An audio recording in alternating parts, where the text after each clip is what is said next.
বন্ধুরা, কাজল ভিলেজ কিচেনে সকলকে স্বাগত জানাই। রোজকার মতো আজও রান্নাঘরে চলে এলাম। আজকের রেসিপি প্রথম থেকে লাস্ট পর্যন্ত দেখতে থাকুন, আশা করছি ভীষণই ভালো লাগবে। তো চলুন তাহলে শুরু করা যাক। কড়াটা গরম হতে বসিয়ে দিয়েছি, আর আগে থেকেই আমি নারকেল আর এখানে গুড় নিয়ে নিয়েছি। নারকেলটাকে খুব ভালো করে কুড়িয়ে নিয়েছি এইভাবে। এবারে কড়ার মধ্যে দিয়ে দেব নারকেল আমি গুড়টাও এর মধ্যেই দিয়ে দেবো।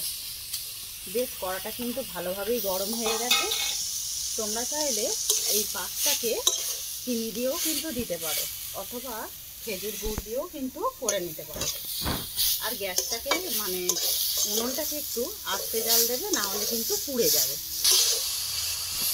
তো এইভাবেই নাড়তে নাড়তে গুড়টা কিন্তু একেবারে নারকেলের সঙ্গে মিশে যাবে। তোমরা চাইলে নারকেলটাকে কিন্তু একটু ভেঙেও দিতে পারো। এতে অল্প একটু জল দিয়ে দেবো, সামান্য অল্প 3 চামচের মতো দিয়ে দিলাম জল, যাতে করে গুড়টা এর সঙ্গে খুব ভালোভাবে মিশে যায়। গুড়টা কিন্তু নারকেলের সঙ্গে খুব ভালোভাবেই মিশে গেছে। এইভাবে যদি নারকেলের একটা পুর করা যায়, তাহলে কিন্তু পিঠের পুরটা খেতে কিন্তু ভীষণই মজাদার হয়। আর এতে তোমরা কিন্তু মিষ্টিটা তোমাদের পছন্দ মতোই ব্যবহার করতে পারো। সুন্দর করে পুরটা কিন্তু একেবারে রেডি হয়ে এসেছে। এবারে আমি পুরটাকে নামিয়ে নেব।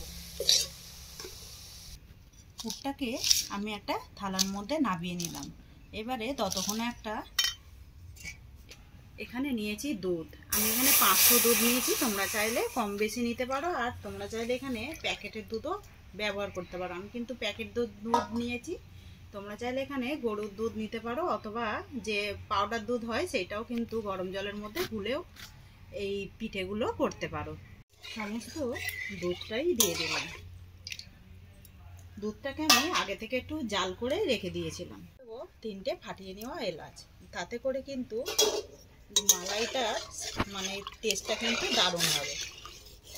আমরা ঠিক আজকে চালের গুঁড়ো, সুজি, ময়দা ছাড়াই কোনো রকম আজকে পিঠে করে আপনাদের সঙ্গে শেয়ার করব। এদিকে দুধটা বেশ ঘন হয়ে এসেছে। এবারে এর মধ্যে আমি নিয়েছি 5 টাকার যে গুঁড়ো দুধ হয়, সেই পাউডার দুধ নিয়েছি, যাতে করে এইটা কিন্তু টেস্টটা আরও বেশি ভালো লাগবে। অল্প অল্প করে দেব আর দুধটাকে মিশিয়ে নেব। আর তোমাদের কাছে চাইলে তোমরা এখানে অল্প একটু কর্নফ্লাওয়ার অথবা ময়দা, এখানে চালের গুঁড়িও দিয়ে দিতে পারো যদি না গুঁড়ো দুধ দিতে চাও। তো গুঁড়ো দুধ কিন্তু এই পাউডার দুধ সবারই বাড়িতে থাকে। দিয়ে আমি আবারও খুব ভালো করে মিশিয়ে নিলাম। এবারে দেবো এখানে চিনি। তো মিষ্টির জন্য আমি এখানে 100 থেকেও কম চিনি নিয়েছি। মিষ্টিটা তোমরা তোমাদের পছন্দ মতোই কিন্তু দিয়ে দেবে। এবারে চিনিটাকে দিয়েও খুব ভালো করে মিশিয়ে নেব। এইখানে দুধের পিঠে করার জন্য কিন্তু একদম পারফেক্ট হয়ে গেছে মালাইটা। এরকমই ঠিক ঘনত্ব রাখতে হবে, আর বেশি রাখার দরকার নেই। এবারে এইটাকে আমি একটা গামলার মধ্যে ঢেলে নেব।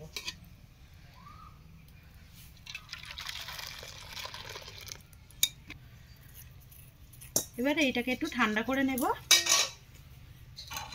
তো আমি চালের গুঁড়ো, কোনো রকম সুজি, ময়দা ছাড়াই আজকে পিঠে রেডি করছি, তার জন্য আমি এখানে পিস কাটা রুটি নিয়ে নিয়েছি।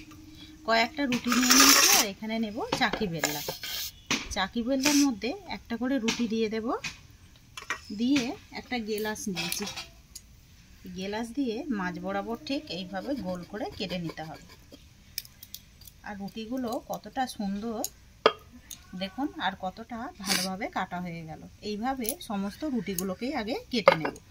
এবারে এখান থেকে একটা রুটি নেব। রুটি নিয়ে একটা চাকি বেল্লা নিয়েছি। চাকি বেল্লার মধ্যে খুব ভালোভাবে এইভাবে একটু বেলে পাতলা করে নিতে হবে।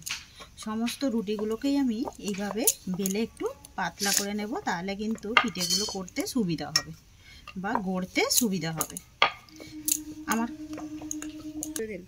সমস্ত রুটিগুলোকেই আমি এইভাবে পাতলা করে বেলে নিয়েছি। একটা রুটির পিস নিয়ে নেব, আর আগে থেকে এখানে যে নারকেলের পুরটা রেডি করেছিলাম এখান থেকে নিয়ে নেব অল্প করে। নিয়ে এইভাবে একটু হাত দিয়ে এইভাবে একটু লম্বা আকারের গড়ে নিতে হবে। এইভাবে ঠিক মাঝ বরাবর দিয়ে দেব। এখানে একটু বাটিতে জল নিয়েছি, জল দিয়ে চারিদিকে এইভাবে একটু দিয়ে দেব, যাতে করে পিঠেগুলো মুড়তে সুবিধা হয়। আজকে এই কম সময়ের মধ্যে এরকম একটা পিঠের আপনাদের সঙ্গে শেয়ার করছি। কীরকম লাগলো অতি অবশ্যই কমেন্ট করে জানাবেন। যদি ভালো লেগে থাকে একটা লাইক করে দিয়ে এইভাবে পাশে থাকবেন, আমাকে সাপোর্ট করবেন। এইভাবে এবারে যেরকম আমরা ঠিক পিঠে মুড়ে থাকি সেইভাবে ঠিক সুন্দর করে মুড়ে নেব। আর কতটা সহজে একটা পিঠে কিন্তু একেবারে রেডি হয়ে গেল। সমস্ত পিঠেগুলোকে একইভাবে আমি সুন্দর করে রেডি করে নেব, একইভাবে করে নেব। তো পিঠেগুলোকেই গড়ে নিয়েছি, একদম দুধে দেওয়ার জন্য একদম ভালোভাবে রেডি হয়ে গেছে। এদিকে দুধটাও বেশ ভালোভাবে ঠান্ডা হয়ে গেছে। এবারে এখান থেকে একটা করে পিঠে নেব, এই ঠান্ডা দুধের মধ্যে দিয়ে দেব। দিয়ে ঠিক বেশি রাখবো না, একেবারে 1 মিনিট মতো এইভাবে উল্টে পাল্টে সুন্দর করে চুবিয়ে তুলে নেব। এখানে সরটাও বেশ ভালোভাবে উঠে গেছে, একদম দুধের একটা পিঠে রেডি হয়ে গেল। কতটা সুন্দর হয়েছে সেটা কিন্তু দেখতেই পাচ্ছেন। অপর পিঠেগুলোকেও একইভাবে দেব, এইভাবে কোট করে ঠিক একটু দুধটাকে ঝেড়ে নেব, নিয়ে তুলে দেব। দেখুন কতটা দারুণ হয়েছে দেখতে। আর সমস্ত পিঠেগুলোকে রেডি করে নিয়ে ফিরে আসছি। তো পিঠেগুলোকেই সুন্দর করে গড়ে নিলাম। এবারে এর মধ্যে আমি নিয়েছি একটু রং। সুন্দর করে তোমাদের কাছে যদি কেশর থাকে একটু কেশর দিয়ে দেবে, তাহলে কিন্তু দেখতে বেশি আরও ভালো লাগবে।